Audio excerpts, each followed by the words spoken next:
In tonight's headlines, lawmakers begin scrutinizing the Article 23 security bill, which proposes life imprisonment for certain offences. Joe Biden acknowledged the plight of Palestinians in Gaza and tells Israel to let more aid enter the besieged enclave.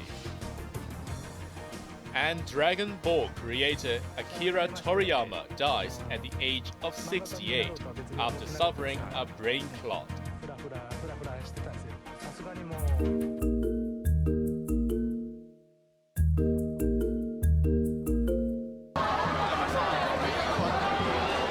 In 2003, a massive protest derailed the government's attempt to legislate the Article 23 domestic national security law. 21 years on, the SAR is moving at full speed to implement the bill as mandated under the Basic Law. The 212-page Safeguarding National Security Bill, which was gazetted today, introduces dozens of offences, including some that carry a maximum sentence of life in prison. For example, a Chinese citizen who commits treason could be jailed for life if the person instigates a foreign country to invade China. Life terms could also be handed down to those convicted of insurrection, collusion with an external force to damage public infrastructure, or inciting Chinese soldiers to join a rebellion. Public officers or government contractors who disclose state secrets face up to 10 years behind bars, while others could be imprisoned for up to 7 years. The public interest defense is included, but applies only to those not working for the government. Anyone found guilty of disclosing the personal data of officials handling national security cases or harassing them faces up to a decade in jail. The Secretary for Security will be empowered to revoke the passports of absconders and remove them from the board of directors of companies. Anyone dealing with the funds or financial assets of fugitives could be jailed for 7 years. People arrested on suspicion of endangering national security could be held in police custody for up to 16 days instead of 48 hours. Those on bail and awaiting could be banned from contacting specified people or going to specific places. The government also proposed that jail terms cannot be reduced unless the head of correctional services thinks an early release will not affect national security. Maisie Mock, Cable News.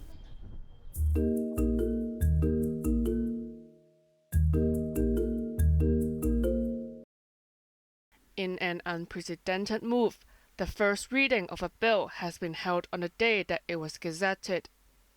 It took 13 minutes for the Article 23 Domestic National Security Law to pass through its first and second reading in the Legislative Council this morning, before being moved to the Bills Committee.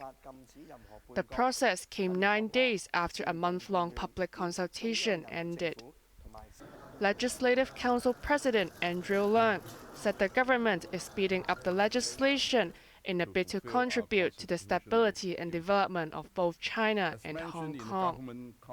He noted that domestic legislation to safeguard national security is Hong Kong's constitutional duty. It is the inherent right of the sovereign state and the international practice.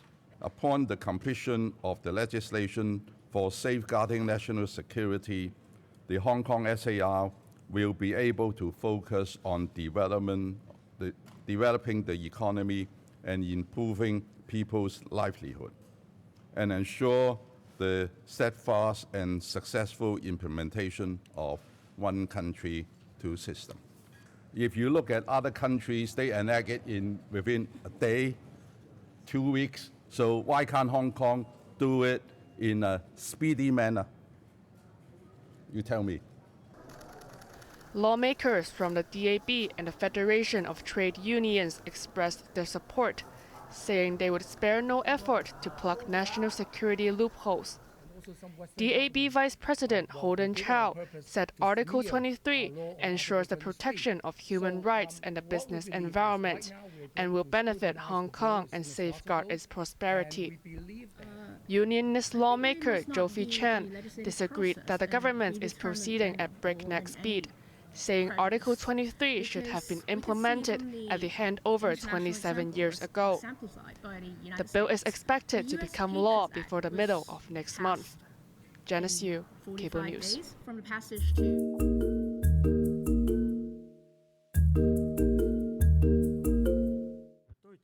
The Bills Committee got down to business this afternoon and began scrutinizing the draft Article 23 bill. 法案委員會會密集式開會。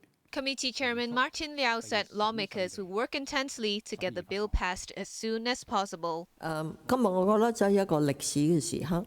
Regina Ip, who was security minister when the government first tried to introduce the domestic national security legislation, described today the moment of history. 係有關啲責任同埋要求係要持之以恆咁去做咧。 Tony Tse asked whether the authorities would have completed their constitutional obligation after the third reading. Justice Chief Paul Lam said legislating the bill is only the first step. 所以呢個係個持續性。 National security legislation has to keep abreast with time, so this is a continuous effort to ensure that our legislations are powerful enough to safeguard national security. When necessary, we have to review and enhance, improve the legislation. This is a never-ending work. Under the bill, the authority of a region or place of an external place lies under the definition of external force, which Ip found to be peculiar to native English speakers. She suggested a simpler expression by categorizing them as the authority of an external place, adding that territory is part of a place.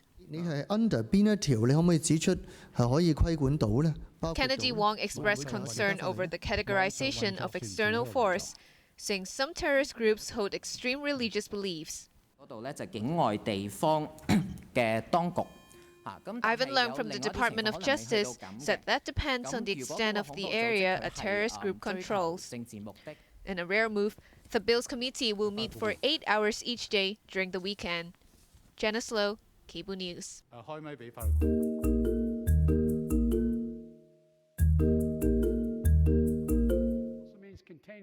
U.S. President Joe Biden has claimed that he's done a better job in standing up to China than his predecessor Donald Trump. In his State of the Union speech, Biden criticized Beijing over what he called its unfair trade practices. He said he had taken steps to prevent China from having access to advanced U.S. technology. The president also dismissed suggestions that Washington is lagging behind Beijing. America's rising. We have the best economy in the world. And since I've come to office, our GDP is up, our trade deficit with China is down to the lowest point in over a decade. I want competition with China, not conflict.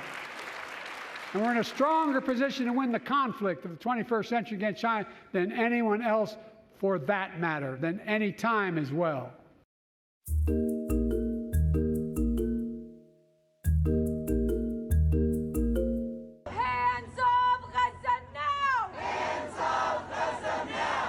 Hours before U.S. President Joe Biden delivered his State of the Union address, protesters outside the White House tried to remind him that Palestinians are starving in Gaza. In his speech, Biden acknowledged that the Palestinians are suffering as Israel continues to bombard Gaza in retaliation for a Hamas raid last October. More than 30,000 Palestinians have been killed, most of whom are not Hamas. Thousands and thousands of innocents, women and children, girls and boys, also orphaned. Nearly 2 million more Palestinians under bombardment or displacement. Homes destroyed, neighborhoods in rubble, cities in ruin, families without food, water, medicine. It's heartbreaking. Biden ordered his military to set up a pier on the coast of Gaza to deliver food, water, and medicines. But American forces will not enter the besieged enclave. And Israel must do its part. Israel must allow more aid into Gaza to ensure humanitarian workers aren't caught in the crossfire.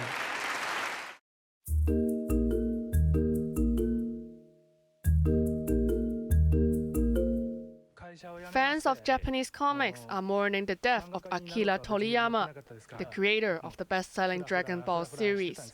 The 68-year-old manga artist died after suffering a brain clot 1 week ago, but his death was announced only today. His funeral service, attended by close relatives, has already taken place. Toriyama's works, including Dr. Slump and Dragon Ball, were childhood staples of many people around the world. Born in Nagoya in central Japan, his career stretched more than 45 years, and his creations had a strong influence on Japanese comics and anime culture. Many who followed Toriyama's footsteps credited him for their success.